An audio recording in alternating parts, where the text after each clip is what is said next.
For a second consecutive year, the Tusculum Pioneers enter the Pilot Flying J South Atlantic Conference Championships as the number 4 seed. They would host Anderson. Hello, everyone. I'm Brian State, and we welcome you into Pioneer basketball with Coach J.T. Burton. With the coach, J.T. Burton, a Pioneer season that was successful through the regular season, a 2-win improvement from the one season to the next when it was all said and done, win a +3 for the Pioneers.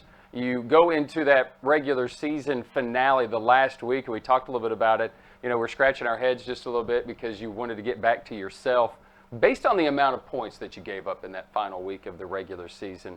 And I know you were very disappointed with that. So do you feel as if you were prepared enough heading into the postseason? Yes, we was. Because we played LMU and Wingate at third places, and we gave up, I think it was 86 points and 90 points, I think, and that's not us. That's not what we do, and I knew we had to get back to the drawing board before we started the conference play. The draw comes down, and it was the Anderson Trojans. We kind of figured we would have that when we were down there in the Electric City. You know, we said, this is probably a preview of how the postseason would go. A very competitive game at Anderson, ending a long losing streak down there, but you get them at your place, and you felt comfortable about that. And but coming in, here's a team that's kind of rallied, figured out their identity, guard-oriented, and they really had utilized that strongly over the final month of the season. Yes, they have. I know we went in there and stole one on the road, and it was kind of like a 2-week apart from the time we played them, so I knew what we was up against and how they've been playing, and I knew some of the adjustments that we had to make with our zone, and we was fortunate enough to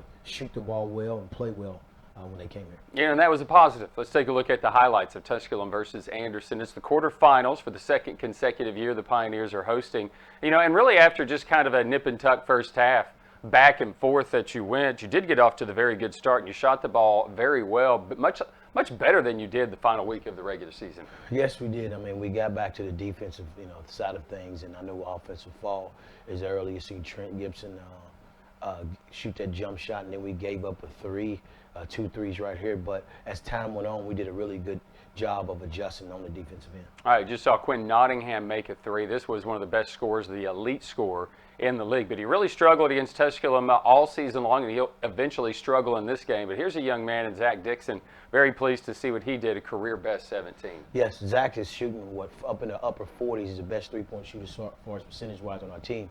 And he did a really good job of taking what the defense gave him right here. You're providing a first-half spark because Anderson had kind of jumped out to a lead there early in the early going, but it was Zach Dixon that kind of came in. Here's a guy, Josh Scott, who had missed basically the last couple of weeks of the regular season with an injury. Zach Dixon and Josh Scott go back-to-back on back-to-back possessions. Yeah, you're talking about 2 freshmen coming in and giving us the lips and making shots. On court right on that clip, you had 3 freshmen on the court. So we did a really good job of making shots. Caleb Hodnett, in his final game at home as a senior, a 5th-year guy for you, had a big impact in the contest. I thought Brandon Mitchell really asserted himself well, obviously, throughout the entire game. Yes, that was our biggest goal. That's been our goal all year, to try to get him going on the inside, because once he gets going on the inside, we do a very good job of not taking a lot of threes, if that makes sense, because we don't have a high percentage. And when he gets going, our team's different. We'll talk about that 3-point percentage coming up. You just saw Trenton Gibson knock down a 3. He starts to pull away here in the second half, and you get a little bit of Tariq Jenkins. He was held scoreless in the first half. Here's a guy playing his final game at home as well. You saw Dylan Smith knock down a 3 a little while ago, and we're still knocking down 3s. Justin Mitchell's knocking down 3s. Everybody's having a solid contest. You guys move the ball very well. When Trenton Gibson knocks down a couple of 3s, things are rolling well. Yeah, it means, because he gets us going, and Trent done a really good job of getting other people involved, and as you've seen, he hit a 3 as well. All right, a Pioneer basketball team that shared the basketball. We had high assists in the contest as well. With 14 assists, Pioneers hit 32 shots in the contest as well, and they shoot for a very high percentage. And Trenton Gibson, who finishes with the game best 19 points in the contest.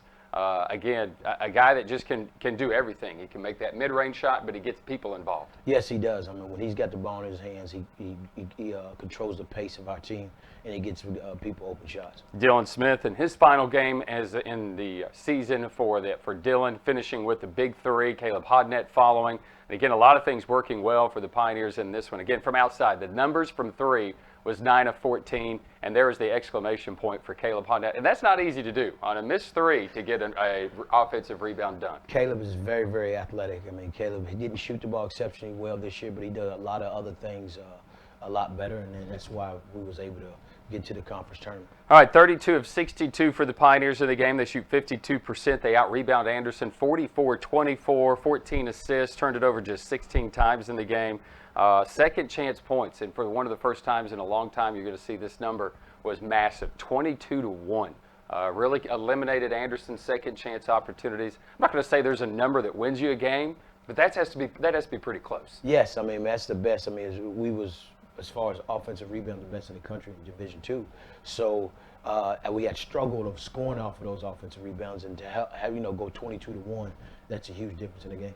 Anderson loses to Tusculum by a final of 86-65, one of the largest margins of victory for the Pioneers in the series against the Trojans. Zach Dixon had 17 points, Dylan Smith had 10, Josh Scott had 5, but had a season-high 10 rebounds in the contest. And Pioneers were led by their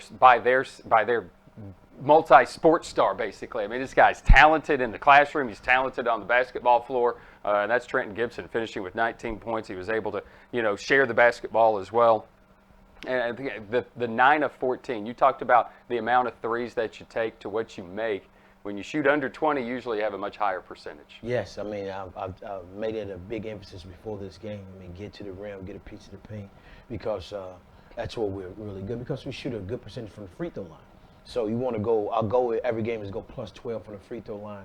And that means if we're getting to the lane, we're plus 12 from the free throw line. We're not shooting a lot of threes, and 9 for 14 is very, very good for our team. For Anderson, they had 3 of the best scorers in the league. Sean Bernard did finish with 13, but Quinn Nottingham, who was averaging 20 points a game on the season, was held into single digits, and Crosby James, who was going to be the best freshman of the year. He was named All-Freshman and Freshman of the Year in the South Atlantic Conference. He, too, had a low-scoring contest. So you didn't allow those guys to have their game. And you could see they got some shots early, but as you go along and you make that defensive adjustment, a lot of things happen, and they didn't get those same looks they had the second half. Yes, I mean, we knew coming in we could not let those guys get going. And we had done a really good job the 2 previous games, and this game we did a really good job of getting to them on the catch, making them take tough 2s and tough 3s.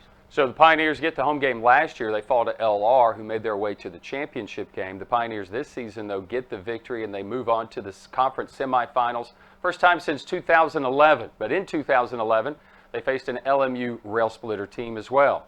And in that contest, they fell. Well, this year, Pioneers travel down to Furman instead of Hickory, North Carolina. We travel to Greenville, South Carolina, as we travel to the Timmons Arena. In the semifinal game, different atmosphere, different awareness. First time for this program, first time for you guys walking down there. Did that have a different feel for you? No, I mean, yeah, it did. I mean, because it's March. I mean, it's tournament time, and you not only that, you're playing against the best team in the country in Lincoln Memorial. I mean, they had won 30 games in a row. And so with that being said, we knew that we had a daunting task in front of us, but we had a great game plan going in. Just fell a little short. LMU last year was beaten in the quarterfinals. Matter of fact, they lost 3 straight to end the year, including the one to the Pioneers by 2. All 3 of their losses last year to end the season were by 2 points. So they entered the postseason as the 2 seed, but fell to Wingate at home on a Charlie Hovass jumper.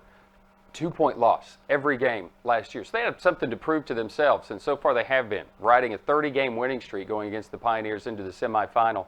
You knew you had to do something. We talked about it in our pregame. We just felt as if can't have that lull in the contest. And I would say, again, second consecutive time against LMU for the first 17 minutes of the game, you probably played as much of your game plan to a T. Oh, we did a very good job, because we kept mixing up defenses, mixing up coverages, and that confused them, and they wasn't able to get the open shots that they normally did But like you said, I mean, we went 2 or 3 minutes just before the half. We went, I think, 3 minutes, 2.5 minutes without scoring, and you can't against a team as efficient as they are in a half court and the well as they shoot it. Overall, as a team, you can't afford that. Yeah, it was back and forth the entire first half, and the Pioneers hit that drought end of the first half and the start of the second half. And if you paid attention to our regular season finale at Harrogate, it was the same game plan. And it was the same game for the most part. I basically could have just press play on the tape, and it would have been very, very close, because LMU did this exact same thing. They pulled away right there before the half, and they didn't do anything else after that. But you guys couldn't score after that either. Yeah, they do a really good job defensively. Yeah. I think they're the #1 scoring defense in our league. I mean, second, we're right behind them. So those guys, they're long, they're athletic, they can switch 1 through 5. It's just that we can't go times without scoring. That's what we've done against a team like that. All they need is a little breathing room, which they had, and they opened up. And we held them to 67 points. That's Right. the lowest all year. I mean, we just only scored, 46, 49? Yeah. So you can't do that against them. And it's just a tough shooting night. And again, he's right. It's tenths of a point.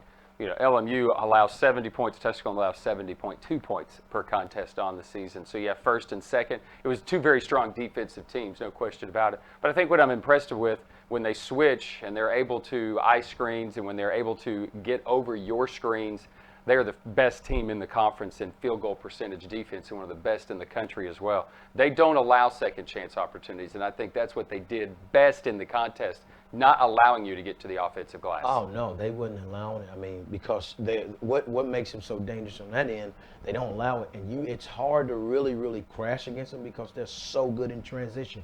So you got to pick your poison with them, and they did a really good job of. We didn't crash the boards. That was a part of our game plan like we normally do because we didn't want them to get out in transition.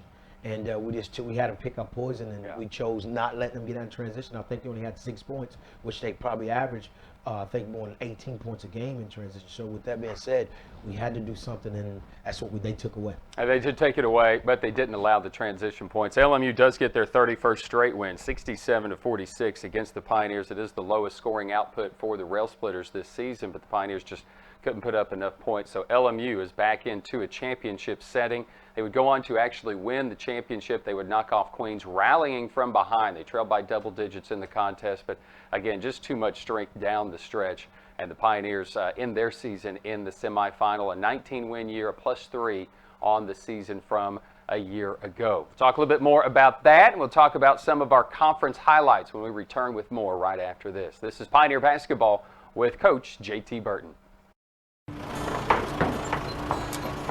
Family. Food's here! What's it mean to you? We got lunch. To us, it means the people you care about, look out for, and yeah, love. Even if you'd never let them hear you say it. Hey, you're eating hummus? What's wrong with hummus? Here at Ingalls, we have everything you need to gather around the table and give each other a hard time. Because that's what families do. Ingalls. All the ingredients for family. So we welcome you back into Pioneer Basketball with Coach J.T. Burton for a final time this year, unfortunately. And I feel like I'm so much part of the family, with this guy during this time of the year. Probably see him more than he even sees his wife, unfortunately. Yes.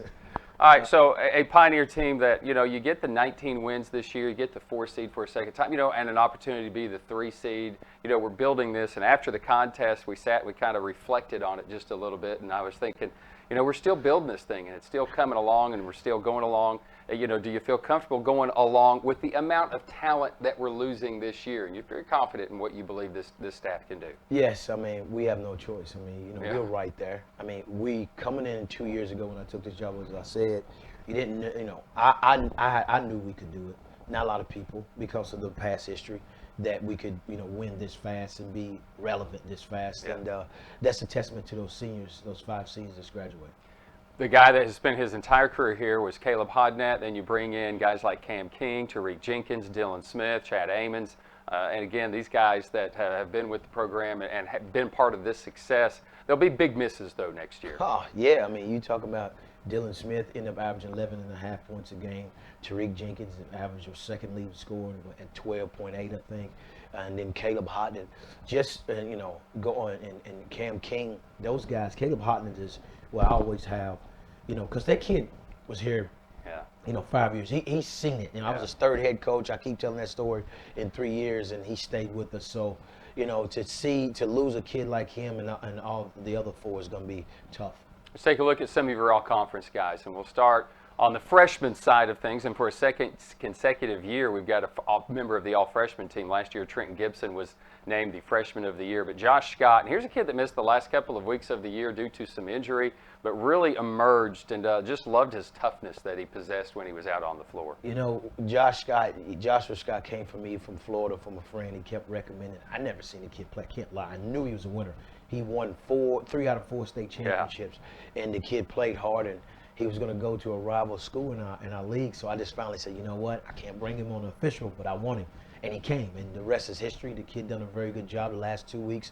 He had hurt his ankle, and he couldn't play, but he came back against Anderson and had 5 points, 10 rebounds, and it was well deserved for him. I seen him play at the Arby's Classic. I knew the kid was talented, and when I saw him come in and I was reading about the team, I was like, we got a kid from Blanche Ely. That is fantastic. So I knew it was Josh Scott. So congratulations to him on the all-freshman team. Making an honorable mention all-conference nod this year was Trenton Gibson, and a well-deserved honor for him, and a guy that, basically was, when you needed a bucket, you needed something, that you could go to Trenton Gibson and he could get you just about any shot on the floor. Yes, I mean, Trent has been our leader all year. I mean, on and off the court. The kid gets in, like I told you, before we play, he runs 2 miles every game if he can, on the road or home. So, a kid like that does everything you ask. He embodies excellence. I mean, that's a testament to his parents as well. I think what's difficult is that when we talked, I didn't think we'd have anybody on the all-conference team, and we're probably thinking that's probably best because that just shows how good of a team you've actually had. Yeah, I mean, like I'm not a guy that I believe in everybody. Not having one person that's leading your team. You got to have all 5 or 6 guys, maybe 7, because if you do that, then you become a really good team and you're hard to guard. And but to him to get honorable mention, I mean, it's well deserved. That kid deserves whatever he gets coming his way. He deserves it. Well, he's going to deserve this next award as well. And this is probably one award you will agree with. The Elite 20 award winner went to Trenton Gibson as well, which means you're the smartest kid in the sport in the conference. and I believe that because Trent off the court. I always preach on and off the court. What you're doing. And that kid, since he stepped on this campus, he's been unbelievable. He's carried a high GPA. I've challenged him. A 3.9 to me with Trent, I tell him all the time, 3.9 to them is good. To me, you should have a 4.0. Right. And he does. He did the last semester, though. He had a 4.0, and that's why he was got that award, and it's well deserved. With the commissioner of the conference, that's Patrick Britz, Trenton Gibson picking up the Elite 20 award winner. And again, that's exactly how it sounds. That means you are elite, and he's an elite player for us. You have to be in that starting 5. You have to be part of the starters. You have to be a part of the conference. You can't be a guy that's on the bench that sits there and kind of studies and be smart in the 4.0. You have to be a guy that is an impact player. Trenton Gibson, an impact player, carrying that 3.9 GPA to the Elite 20 award winner. So congratulations to Trenton and also to Josh Scott for their hardware after the season. Well, it is our final time, and I guess that's tough. This is a tough time of the year for you because I guess you want to decompress a little bit, but you also have to get back out. We got state championships that are rolling around. You've got a lot of guys that you want to go see. You're probably traveling to some other JUCO championship type settings. This is a tough time of the year for you because you kind of want to be home with the family, but you got to get out and look to replace 5 guys that are going to be hard to replace. Speaking of my family, they're different. I mean, they've been around this long time. When we got home yesterday after watching the girls win, they was like, Daddy, can I go recruiting with you tomorrow? But they don't get on spring break the next week. So, yeah, it's tough because you come home and you're watching all the conference tournaments on TV and, you fall a little short. But what we've done here in these 2 years, my wife reminded me last night, she's like, I don't know why you're sitting there pouting because you won 19 games. I mean, when you took the job over, you won 6. I think 6 games. Yeah. So with that being said, we got a lot to hold our head, on, and we just got to continue to build. 35 wins in 2 years, took 4 years previous to get to that total. So congratulations to you and the staff. Fantastic job. Appreciate you. It's Pioneer coach JT Burton, his staff, Zach Holt, Justin Chartram, Brooks Harrison, and everybody that was involved with it, Christian Sisto. Thank you guys for all the work that you put into it this year as well, and for helping me and doing the things that I needed done on the media side of things as well during the radio broadcast. It was a pleasure to follow your team and watch them. Exciting. Knew we were going to be in every single game, and so my preparation didn't go to waste. So I really appreciate that from you guys. Yeah, I appreciate it. I mean, I don't know how many games you actually got to watch, because apparently that I stand in your way every time, and I apologize. I'll work on that next year, though. But thank you. It's okay. You got to coach. You got to do what you can. I can move around. I can stand up as well. They didn't tell me I had to sit down, so I can stand up as well. So we're all good. But he does make a better door than a window, typically, for the most part. He's JT Burton in his 2nd year, leading the Pioneers back to the conference tournament semifinals for the first time since 2011. For everyone behind the scenes here at the Pioneer Sports Network all season long, thank you for your hard work and your efforts as well. For Pioneer coach JT Burton, I'm Brian Staten, and until the next time, go Pioneers.